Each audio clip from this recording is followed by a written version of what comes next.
Hi, welcome to Left Foot Media. My name is Brendan Malone, and this video today is a detailed response to a guy called Moreton Bay, who has released a new study which claims to have found or proved that there is some sort of Russian conspiracy behind the anti-Star Wars sentiment that we've seen a lot of in the last 6 to 12 months, particularly around The Last Jedi.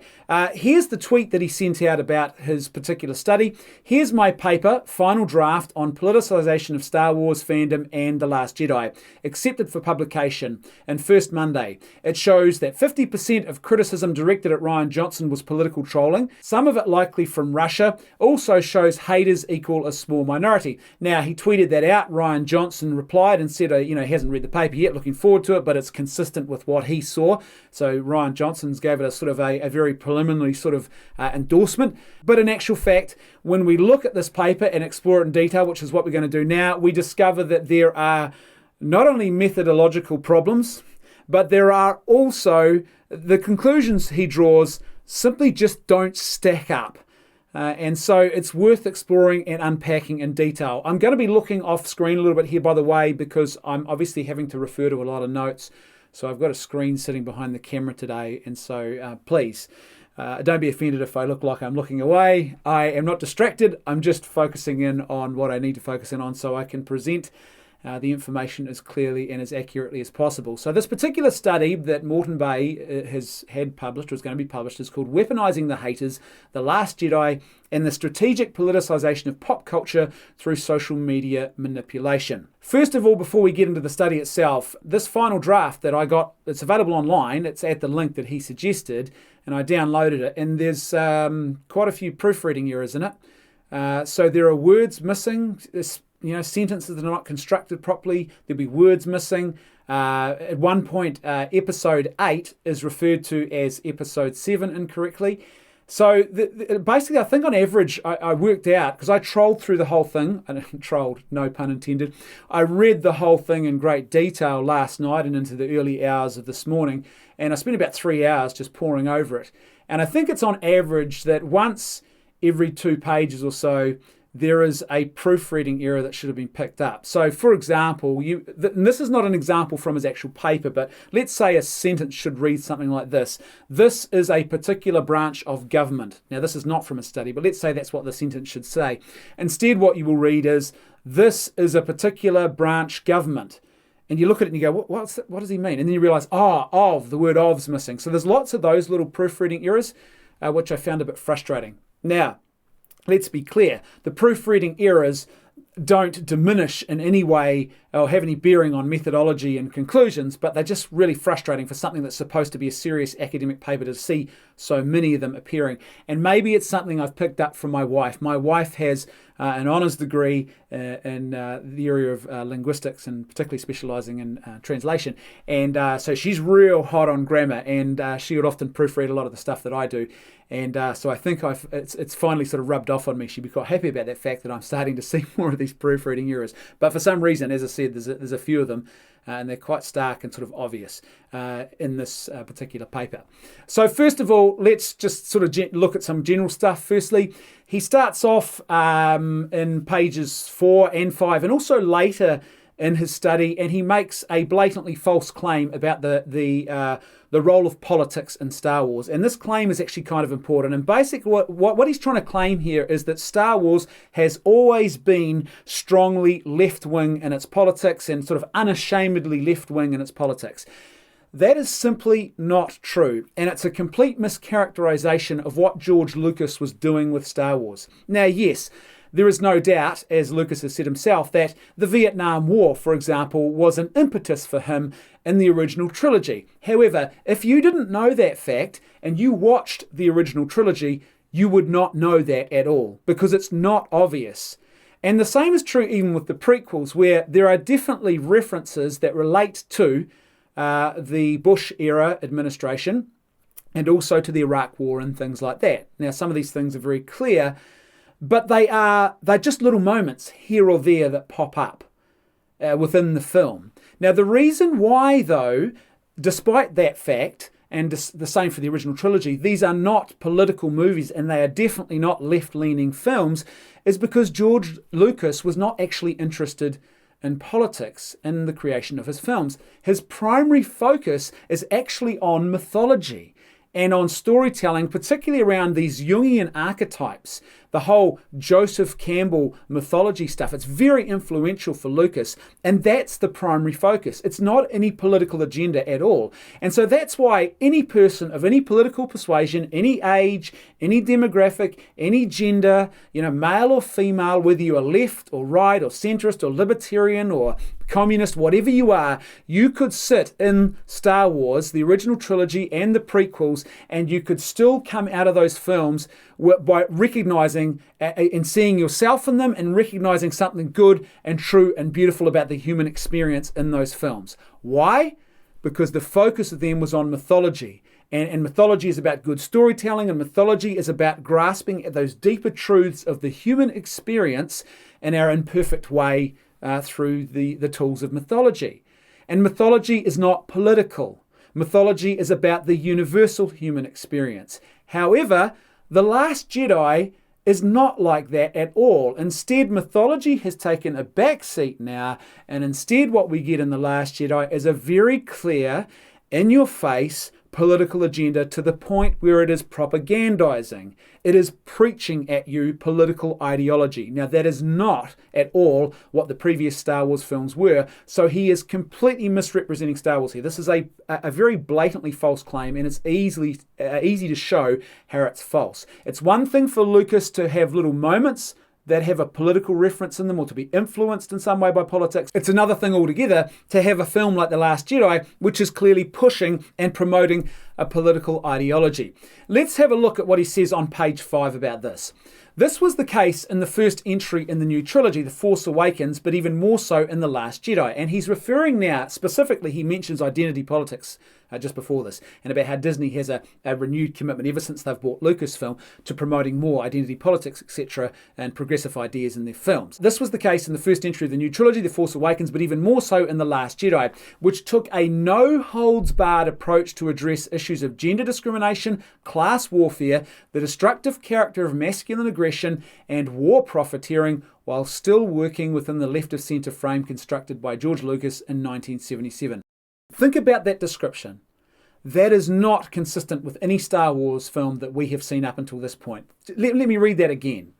Addressing issues of gender discrimination, class warfare, the destructive character of masculine aggression, and war profiteering. And it took a no-holds-barred approach to those issues. Is that a description that you think can be applied to any previous Star Wars film? The answer is no, it can't. Not even close. Because, as I said, those previous Star Wars films, the focus was on mythology. It was not on political ideology. Okay, so this is completely incorrect here, what he's claiming.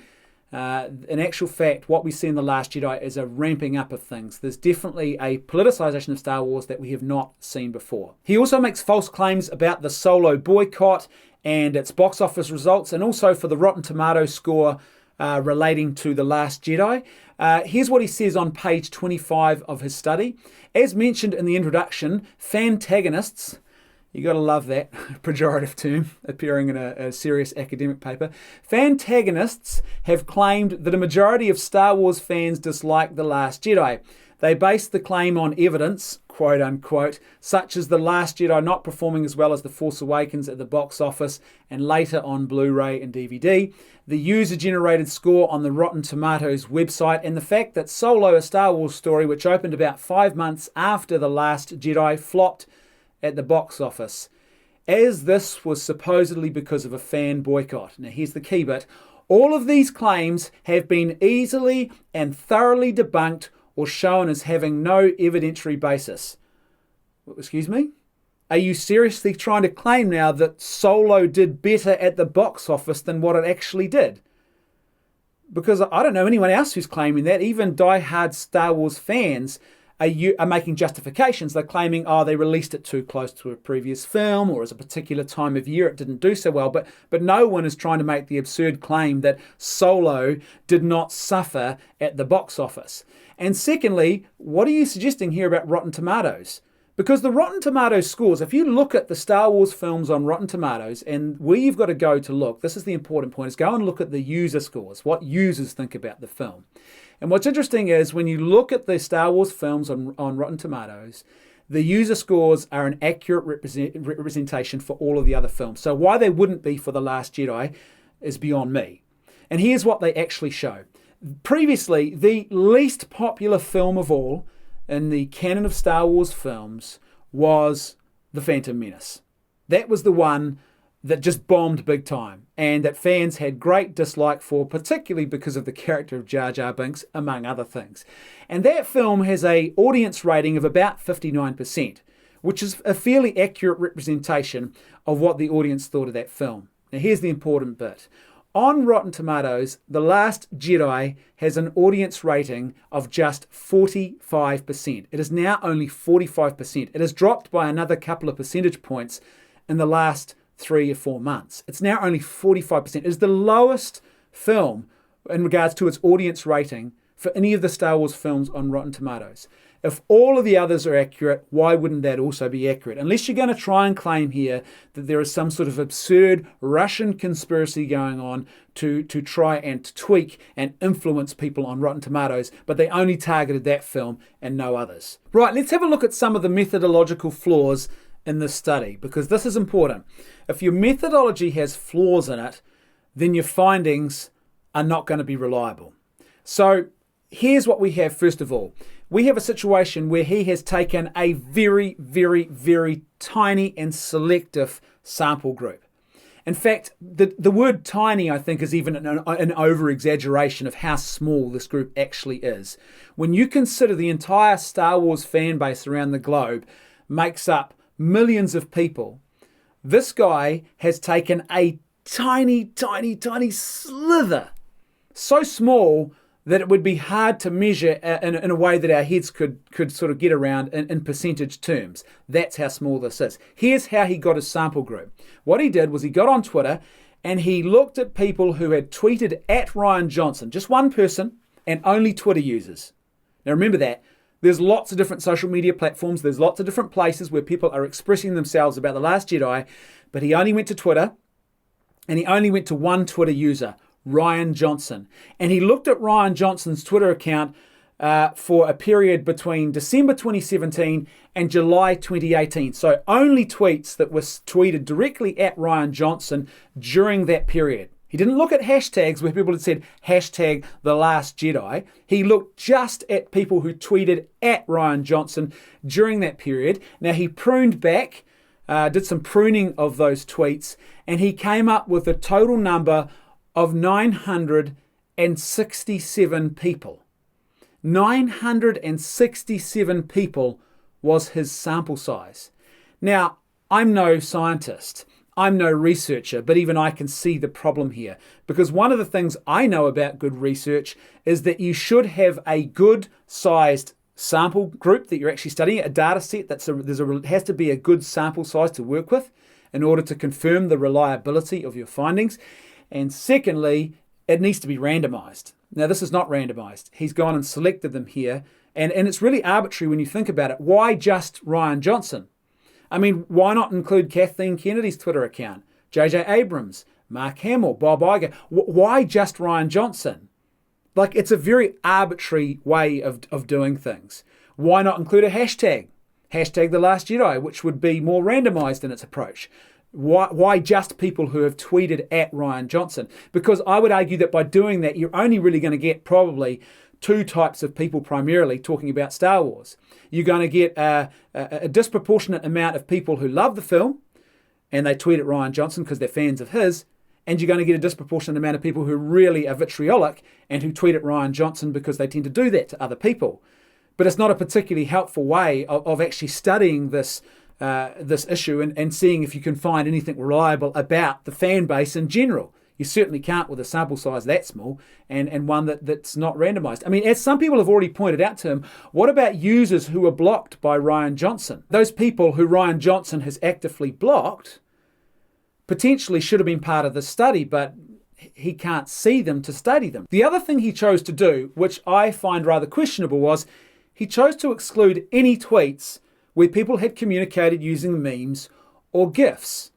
Now, he justifies this and says he doesn't think that it changed the overall total numbers, because when he looked at the GIFs and the memes, he said that basically what you had was a situation that mirrored the text tweets that were sent, and that the majority of the GIFs and the memes were positive and the minority were negative. But I think he's missed a big point here, and we'll get onto this in a minute, why excluding those particular users could actually end up skewing his results, even assuming that he has accurately understood irony and satire, as he claims to have done when he analysed each of those memes and those GIFs to determine whether or not they were being sarcastic or whether they were actually being positive towards Rian Johnson. But in a minute we'll explain why excluding GIFs and memes, which are now a sort of common currency or a common core stock of internet communication for a lot of people, why excluding those could have actually had an impact on his findings, and in a way that he doesn't appear to have considered. Now, what he did was he took these 967 tweets and he grouped them, those who were negative, or he grouped them first of all to negative tweets, positive tweets, and neutral tweets regarding Star Wars. And then what he did was he took the negative ones and he grouped them into three different categories. And first of all, he grouped tweets or Twitter users into those who he said had a political agenda. Then he grouped tweets into those tweets that he said were likely to be bots or sock puppets or trolls. And then lastly, he created a group that he refers to as fantagonists. I don't know why an academic paper is using a pejorative term to describe upset fans like this and calling them fantagonists. I don't think it's particularly helpful, but that's what he did. So these are genuine fans who were tweeting their upset and their displeasure at Rian Johnson. The bots and the sock puppets and the trolls were accounts that he used a particular measurement method for to determine the likelihood of them being bots or sock puppets, which is basically pseudonym accounts, or trolls. And the political agenda, this is the interesting one, because the political agenda group, what he did was this. If you tweeted negatively to Rian Johnson about Star Wars The Last Jedi and you're a real human being, and then he went and looked at your Twitter account and he saw that you tweeted a lot about politics, and you also might have expressed political ideas in your displeasure about the film towards Rian Johnson, then you were considered to be part of this political agenda group, which later on, as we'll see in his conclusion, he's actually referring to as political activists. Now, I'm sorry, but that is just not sound at all. There is no way that you can classify a person as being a political activist or having a political agenda simply because you looked at their Twitter feed and saw that they tweet a lot about politics and they tweeted their displeasure at Star Wars, and they referred to, let's say they said, I don't like the PC rubbish, or I don't like the social justice warrior agenda in the new film. That does not mean they have a political agenda. It just means that they could well conceivably be someone who has an interest in politics, as a lot of people do now on social media. And at the same time, they also have a love of Star Wars, but they just don't tweet a lot about it. But they are still a diehard Star Wars fan. They just don't talk a lot about it on Twitter. And so the idea that these people should be grouped in this political agenda group, I would argue, is an arbitrary way of doing things. And as we'll see later, there's a reason why he's doing it. It really is cooking the data. The other thing that's really important here, and I looked through the entire study and I couldn't find any reference. I might have missed it, so I'm open to being corrected here. But I couldn't find any reference to the fact that he had actually analysed the positive tweets and grouped them into a political agenda category as well. How many of the positive tweeters, the people who tweeted positively about Star Wars, if you went to their Twitter page, you would find that they were tweeting a lot of stuff about progressive politics. How many of them would fall into that category? And if they also tweeted ideas that were political in nature, and they also tweeted a lot about politics on their personal page, why wouldn't you also group them into a political agenda category? Doesn't that seem like an obvious thing to do if you're trying to be an honest researcher here and glean as much data or information as you can from this data, and to be as accurate as you possibly can? Well, he doesn't appear to have done this. There's no indication. Interestingly, he did do this for bots. We know this. He references this in the study, that he looked at the positive and the neutral tweets and he said he couldn't find any bots in that group. So he's done it for this other category, but just not for this one. And this is kind of important because this is one of the core claims that he's making in his research without actually bothering to verify how much of it's also happening on the other side. There are also questions, I would argue, about his analysis of the supposed Russian trolls, the sock puppets, and the bots. Now, by and large, the one or two examples he has cited, it does seem consistent that they, by those sort of basic metrics which we can determine these things, that they would seem to be legitimate cases of bots or sock puppets, etc. However, on the question of whether or not you've got Russian trolls here, that's a whole other and very complex question. Because what you're doing here is you're trying to determine where the heck these people came from in an age where it is very easy to mask your IP and to hide where you're coming from. And not only that, we're in an age now where it's not simply people from Russia who are engaging in this kind of trolling online. It is happening across the entire globe. So for all we know, these people that he has identified as Russian trolls, they might not even be Russians at all. Now this is important because it goes to the heart again of one of his core claims.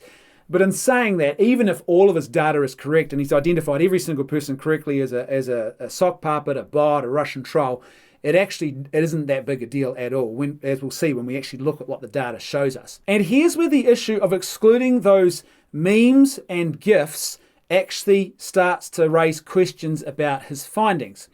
So first of all, with that political agenda group, if we had left in those tweeters who sent tweets that were negative but they used GIFs or memes, how many of those people would have actually changed the percentage data for your political agenda group? So, for example, if we left those memes and GIFs in place and we counted them in the overall total and then we looked at the percentage breakdown, would it actually result in the fact that there were less political agenda people tweeting? I mean, if we'd looked at those meme and GIF people, would we have discovered that in actual fact they weren't part of the political agenda? Would it have also indicated that there were less Russians, there were less bots, there were less sock puppets, percentage-wise? See, this is why I think it was wrong to remove the GIFs and the memes, those who tweeted GIFs and memes, because they are part of this data set here. They shouldn't have been excluded, and it does have a bearing now on this particular aspect of his findings. Now, this next point is a really, really important point about the methodology of the study and the conclusions that he is trying to draw in the study. Let me read you from page 16 of his study. It is important to mention here that it is widely considered almost impossible to attribute any sort of cyber attack or strategic operation in the online sphere to an actor with absolute certainty. This also applies to the trolls and bots found in this study. Though the above described classification has been performed with rigor and the accounts in troll, bot, sock puppet category fulfill most of the criteria listed, these accounts should be viewed as having a high likelihood of being trolls / sock puppets, bots, and Russian trolls. No absolute attributions are claimed. In other words, what he's saying here is we can never actually know for certain, and it is extremely difficult to know whether or not we are actually dealing with trolls, sock puppets, or bots. It's very easy to mistake real people for any of those things. Now that's hugely important because he draws conclusions and he makes these conclusions and pronounces them with an absolute boldness of sort of certainty that his own study very clearly enunciates here on page 16 you really can't do. So let's have a look at the actual findings and the conclusions that he draws from his particular study now. So first of all, he found that there were 206 negative accounts. Remember, there's a total of 967 Twitter accounts tweeting at Ryan Johnson. 206 of those accounts tweeting at Ryan Johnson were tweeting negativity at him. Let's look specifically now at these negative accounts and see what we can actually find. On page 16 of his study, he tells us this: 44 accounts were identified as bots, sock puppet accounts, and trolls. Now remember, of course, what we've just previously heard. You can't know with absolute certainty, but that's what he's identified. And let's assume, and let's be fair and assume that he's totally accurate, that he hasn't made any mistakes. Let's just be generous in this. 61 users were also identified as having clear political agendas in their tweets against the film. Now, this bit here is what I would call very hinky. Remember how he got to that 61 users group? What he did was he just looked at your Twitter account, and if you tweeted a lot about politics and you tweeted at Rian Johnson and you expressed your displeasure about the politics in The Last Jedi, you were deemed to have a clear political agenda. So instead of actually being a Star Wars fan who was just annoyed with the political ideology that was thrown into Star Wars, you've now got a clear political agenda. In fact, in the conclusion section of a study, he refers to you as a political activist. That just isn't valid. That is not a good way of handling the data that he has in front of him. Then on page 17, keeping in mind what we've just heard here, so 44 accounts were bots, sock puppets and trolls, and 61 were put into this political agenda category. On page 17, he says this: overall, 50.9% of those tweeting negatively was likely politically motivated or not even human. Now, this is one of those sentences which has sort of been constructed oddly. I think what he means to say was were likely. So let's read it again. Overall, 50.9% of those tweeting negatively were likely politically motivated or not even human. Now, this is important because all of a sudden, if you take out that group of 61 people who he has categorized as political activists, you take them out, and all of a sudden, in actual fact, it's not 50.9% at all that are politically motivated or not even human. All of a sudden, it changes the dynamic of that particular group, that negative group of tweeters, where he's saying overall 50.9% of them are political activists or are not even human.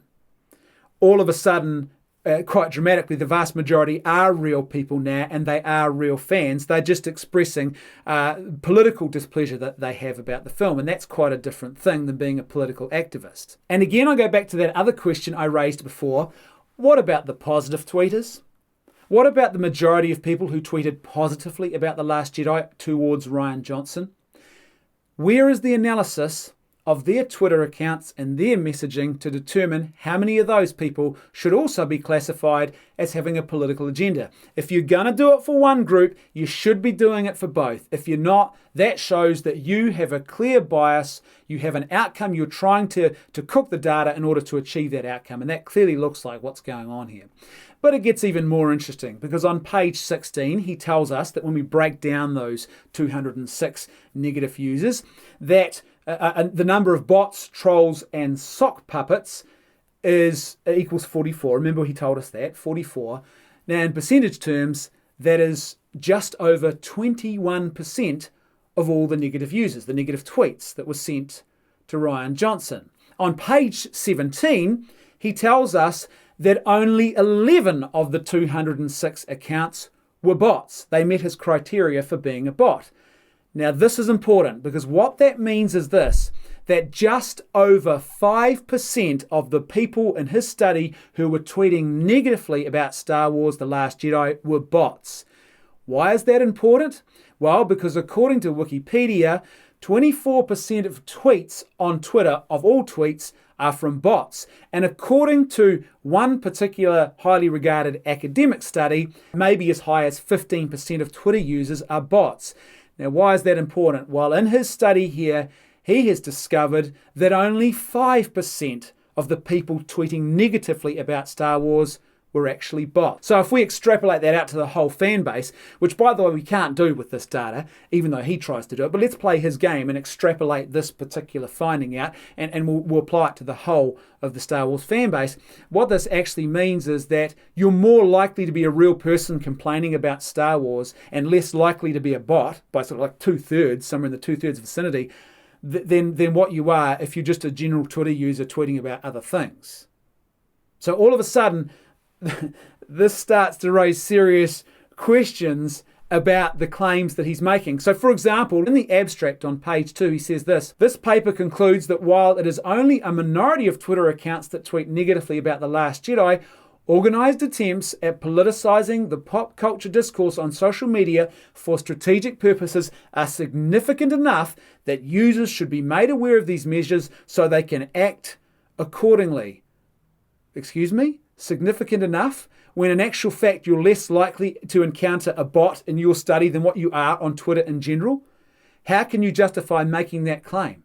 And how can you justify making this claim that there is this organized attempt at politicizing the pop culture discourse when you have used such an arbitrary and inconsistent application of determining where political bias might lie and how you accuse a person of being part of this organized attempt at politicizing the pop culture discourse?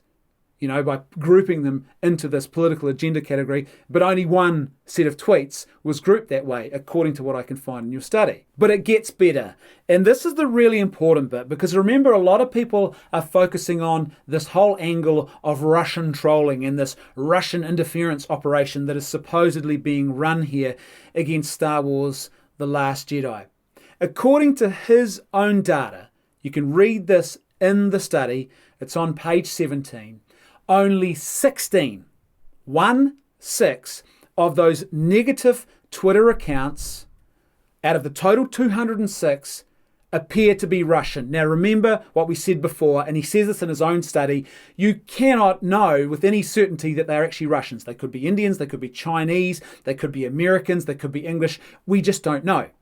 But let's assume that he's correct and they are all Russians, which there's plenty of good reasons to doubt the validity of that claim. But let's assume and have total generosity here and say, okay, he's absolutely correct. These 16 accounts are absolutely Russian trolls. There's no doubt about it. What that means is this, that approximately 13%, just 13% of all of the negative users who tweeted at Ryan Johnson were Russian trolls. But here's the thing. If you look at the total figure, 967 accounts, the total number of Russians who tweeted at Ryan Johnson was a mere 1.7%, or approximately 1.7%. Again, think about that in reference to the conclusions that he is trying to draw from this and the claims he is making about organized trolling and Russian interference and political attempts here to manipulate the public perceptions around and to sort of wreak chaos regarding this film. Just 1.7% of the total number of people who tweeted at Ryan Johnson were Russian trolls, if we accept that he is 100%, even though we can't be 100% certain that these are actually all Russians. Now imagine what my wife would say if I came home from work today and I said to her, oh my gosh, I think the Russians are invading New Zealand. And then she said to me, what do you mean? And I said, well, dear, I was on the train and I was there with 100 other people and just under 2 of them were Russians. They're invading. They're everywhere. They're taking us over. This is a plot. My wife would think that I was mad and that I had fallen prey to some sort of delusional conspiracy theory. Well, effectively, that's what's being proposed here. With just 1.7% of the total number of people tweeting at Ryan Johnson over a 6-month period being claimed to be Russian, when we can't know that for certain, apparently this is proof of some sort of major Russian conspiracy theory. Right, it's time to bring this bad boy home. What I want to do is I want to read with you through his entire conclusion, the concluding remarks of this statement, because this is where the rubber hits the road and this is where the claims really get wild. And let's have a look and critique as we go. So, starting at the top of his conclusion. Assuming that the collected data set of Twitter interactions with The Last Jedi director Ryan Johnson is at least to an extent representative of Star Wars fandom on Twitter, there are a number of statements that can be made on the basis of the collected data. Well, no, you cannot actually assume that this tiny, very, very minuscule fraction of data that pertains to Star Wars and a very, very, very tiny group of Star Wars users on Twitter is in any way representative of the entire fandom on Twitter. You just can't do that. That is absurd to even suggest such an idea. First and foremost, the data does not support claims that a majority of fans are so dissatisfied with The Last Jedi that they wish to boycott further Star Wars releases under Disney ownership. Well, no, that's not what you actually studied at all. There's no reference here beyond talking briefly about the solo boycott to actually examining whether or not people were calling for boycotts or not. So there's no indication that you actually went looking at the data to see, well, how many people were calling for boycotts, how many people said that they would never support a boycott. There's nothing at all indicating that. So you can't even make that claim.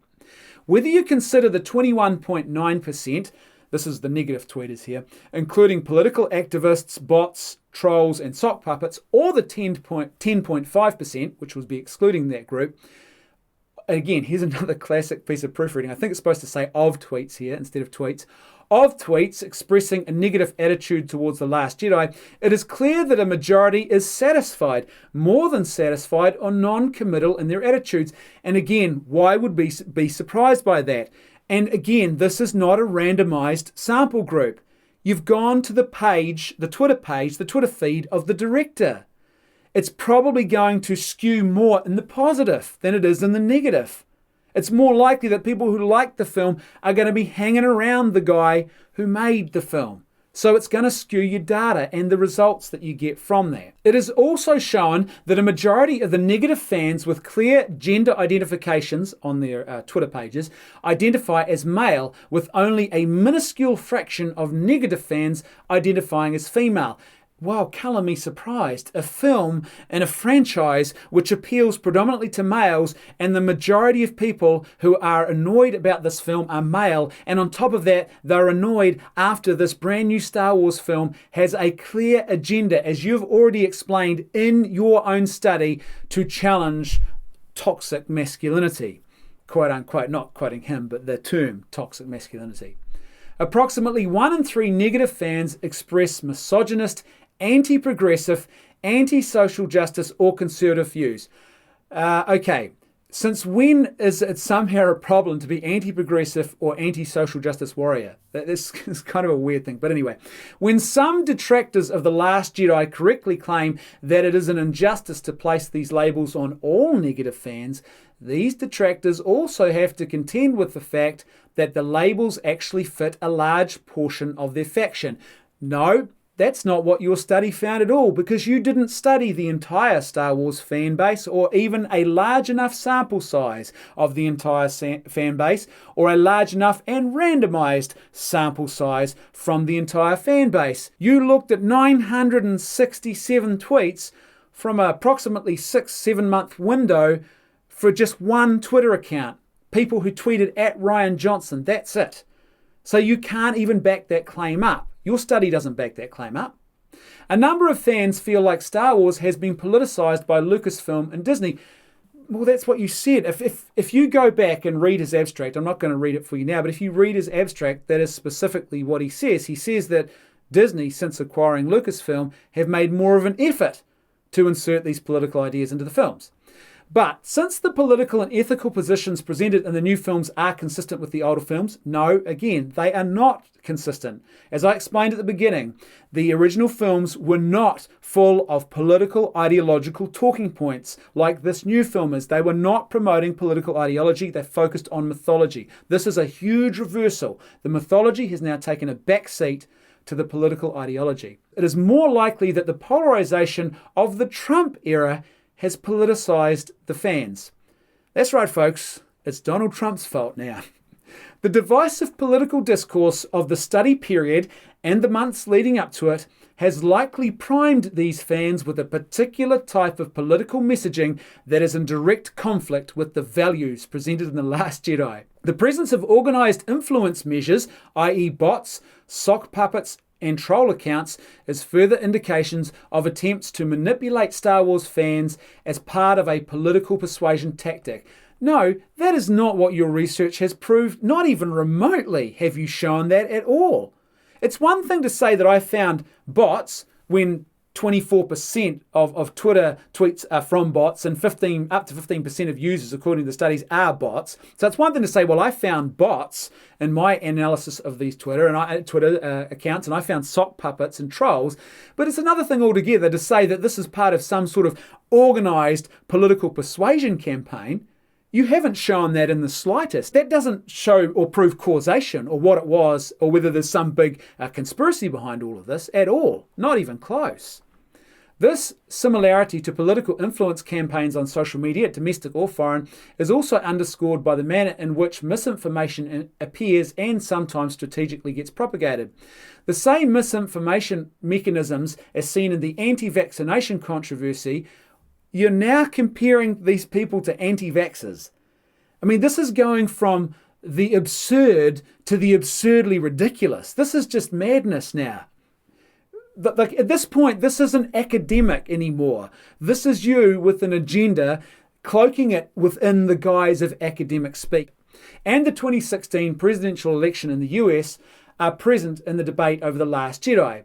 The three latter points are likely the most important contribution of this small study. It's not a small study, it is a minuscule and non-randomized study. However, the assertions made in this article must be considered within the limited scope of the dataset. No, limited scope is being far too generous. This is a slither, a tiny, minuscule slither, which would be hard to represent in actual percentage terms that most of us could get our heads around. It is that small when you contrast it against the millions of people who make up the fan base all around the globe for this particular franchise, which may or may not limit generalizability of the findings. No, it may or may not. It actually can't. You cannot in any way say that these findings can be generalized and extrapolated out to the entire fan base. That would be absolutely absurd and totally unscientific. Too small, not random. It just could not be done at all. And so to say it may or may not have an effect is completely disingenuous. Another problem for replicability is the fact that Twitter is a dynamic forum and only tweets from selected accounts are archived outside the platform's own servers. This means that data collected during the study period in this paper may not correspond to later searches because users may have deleted tweets or taken down their accounts, a general problem with research based on Twitter data. Now that's a fair point, but what it means is effectively he's giving himself a bit of an out here. So if you try and replicate his study and you find completely different results, well, there's always the possibility of that seed of doubt that, wow, maybe that's because some of these tweets have disappeared. Yet, even considering the limitations of the data set, there are enough indications that pop culture debates on social media are being politicized, sometimes for strategic purposes that have nothing to do with the subject under debate. So here he's trying to suggest that this is, again, part of some orchestrated politicization and it's political activism here. He hasn't proven that in any way, shape or form, but he's trying to claim it. As the debate on misinformation, political communication and regulation of social media continues, interesting, regulation of social media now. Researchers studying these matters may find it beneficial to turn their attention to pop culture and how political messaging is propagated in its fandoms. And I'm sorry, but your study here has not given any good reason why a researcher should actually consider that this is actually happening. The way in which you've crafted this is a very carefully crafted cooking of the data to suit a particular political narrative. Now here's the thing. My father, who died earlier this year, for most of his adult life, he suffered from the mental illness of schizophrenia.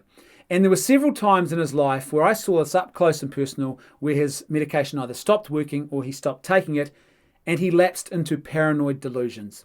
And I have to say that reading some of these claims, I am reminded of those paranoid delusions. This idea that there was a big conspiracy behind what was going on. There was this conspiratorial sort of government agencies or groups that were working behind the scenes to corrupt us in some way. It's very reminiscent of some of the things that my father used to say. Now, I am not saying that Morton is a schizophrenic and I'm not trying to be uncharitable towards him. What I'm saying is that the ideas he's presenting here reek of that same sort of paranoia. And you don't have to be a schizophrenic to fall prey to that kind of delusional paranoia.